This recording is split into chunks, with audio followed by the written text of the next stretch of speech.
In other news, a report from this year shows nearly half of all violent crime occurs between family members and intimate partners.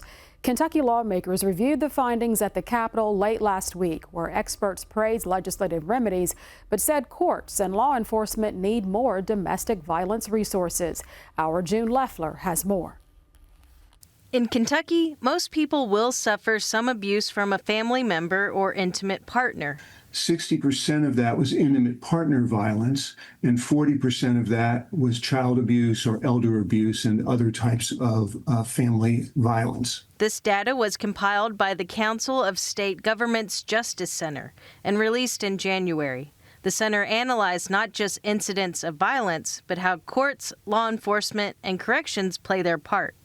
The report found victims are more likely to receive emergency protective orders than they would have in recent years, though permanent protective orders are declining. And perpetrators who violate EPOs are twice as likely to be convicted than they would have a decade ago. Just 3% of victims receive some compensation, though that's more than in recent years. And nearly all police departments have domestic violence protocol, but they perform no risk assessment in responding to these incidents. A Lexington Democrat and attorney says the system could better respond to her clients' needs. Service of process is a major issue. I see that as I work in domestic violence court.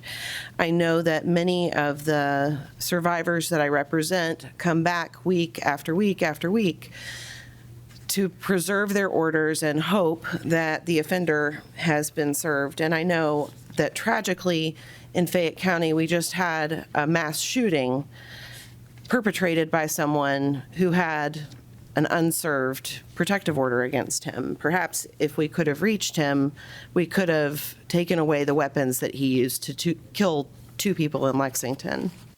Every recommendation that I can think of requires resources because the difficulty, and there's 2 difficulties, right? One is finding the person, but the larger issue is the time that it takes to do that.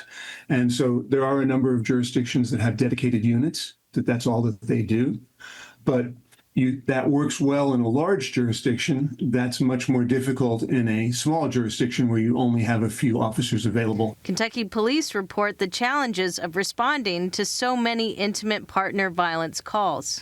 80% of the respondents indicated that the size of their staff was a major barrier hindering the agency from being able to effectively respond.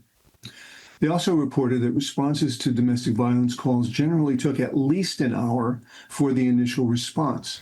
This expert tells lawmakers in this legislative committee that they are making progress. I think you said Kentucky is one of the top 3 or 4 states that take domestic violence seriously. I want to ask you to elaborate on that. The bills that you have passed, the way that you do take it seriously, the impact that your victim services folks have had in the last several years in moving this forward, and the fact that you haven't just said, oh, well, it's something that happens.